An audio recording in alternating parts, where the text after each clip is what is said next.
आसिला अष्टम वेतन कमिशनर आउ एक अपडेट। अष्टम वेतन आयोग लागू पूर्व 3 थर बढ़िबो महंगा भत्ता।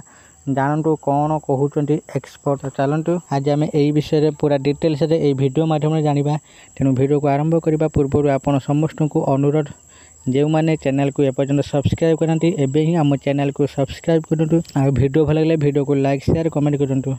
तो चलतु डेरी नक आज भिडियो को आरंभ करवा। सरकार अष्टम वेतन कमिशन प्रतिष्ठा करी एहार टीओआर को अनुमोदन करिथिबारु सरकारी कर्मचारी माने अष्टम वेतन कमिशन विषय अधिक जानिबा को चाहुछंती। कारण सरकार एहार रिपोर्ट दाखल करबा पई 18 मासर समय सीमा धार्य करछंती।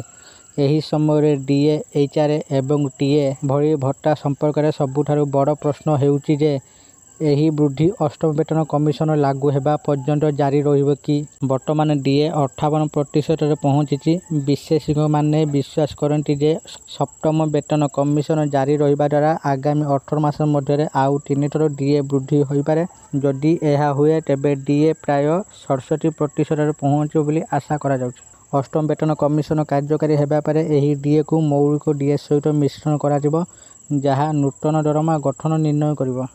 केबे बढ़िबो महंगा भत्ता। विशेषज्ञ माने कहिसेंति जे पर्यंत अष्टम सीपीसी कार्यकारी न हुए से पर्यंत डीए सप्तम सीपीसी आधार रे गणना करा जिवो। प्रति 6 मास डीए वृद्धि पाइबो। एहार अर्थ हेउची 18 मास 3टी डीए संशोधन हेबो। एक्सपर्टों अनुसार 6 मास पर महंगा भत्ता 61% हेबाकु थिबा बेले 12 मास 64% और 18 मास पर यह 67% पहुंची थिबो। ऑल इंडिया एनपीएस कर्मचारी महासंघर राष्ट्रीय सभापति मनोजीत सिंह पटेल कहिसेंति जे 3टी डीए वृद्धि निश्चित एवं एहा परे डीए को मूल दरमा सहित मिश्रण करा जिवो एवं एहा अष्टम सीपीसी रो नूतन मौलिक होइजिवो। वर्तमान डीए 58% रहिथिबा बेले आगामी 18 मास मध्य 60% पर्यंत वृद्धि पाइबार आकलन करा जाउछि। 2 वर्ष मध्य 2टी वार्षिक वृद्धि हेब। प्रत्येक यथाक्रमे 3.5% एवं 3.5%। यार अर्थ हेउछि मोट 20% वृद्धि। यह फिटमेंट फैक्टर को 1.58 रु 1.78 को वृद्धि करिवो। सप्तम सीपीसी रे फैमिली यूनिट 3टी थिला।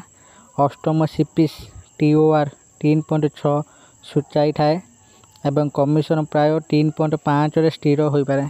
यह आहुरी 20% वृद्धि आनीपारे। फिटमेंट फैक्टर को 1.98 को आनीपारे।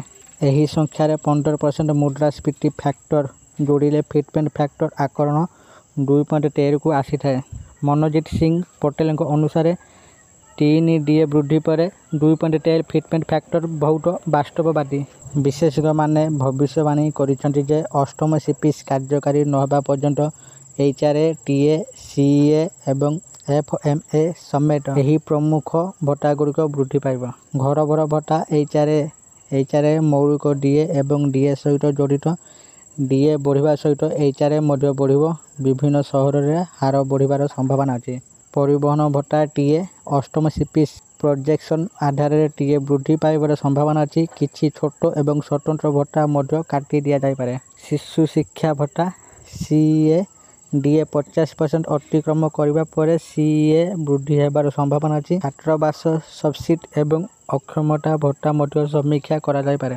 चिकित्सा एवं फिक्स्ड मेडिकल भत्ता एफएमए सप्तम सीपीसी रे चिकित्सा भत्ता मध्य वृद्धि करा जायथिबारु पेंशन भोगी माने सेमानकर एफएमए वृद्धि पाइबार आशा करा जाउछि। अष्टम सीपीसी संभाव्य 2027 पर्यंत कार्यकारी हेबार विलंब को दृष्टि रखी वार्षिक वृद्धि 3% जारी रहिबो। संशोधित निश्चित क्यारियर प्रगति योजना एमएसीपी अधीन 10, 20 एवं 30 वर्ष आर्थिक उन्नति जारी रहिबो। यह केवल एक आर्थिक वृद्धि पदवी परिवर्तन नुहे, यह अत्यंत भल कार्यदक्षता मानदंड आवश्यक रहिबो। आशा करछि आपण मानकु आजिर एही अष्टम वेतन कमिशन अपडेट निश्चित भाव में भल लगिथिबो। आ आपण माने वीडियो देखि सब किछि बुझी जाइथिबे। जे आपण मानकु एही वीडियो भल लागिथाय दया करी एही वीडियो को बहुत मात्रा लाइक शेयर और कमेंट करंतु। आ जेउ माने ए पर्यंत आम चैनल को सब्सक्राइब करनांती आपण मानकु अनुरोध आपण माने एबे ही आम चैनल को सब्सक्राइब करंतु। आज पे एतिके पुणी देखाबो आउ एक वीडियो रे। सेते पर्यंत मु दीपू आपण मानकर विदाय नउची। रहुची। धन्यवाद।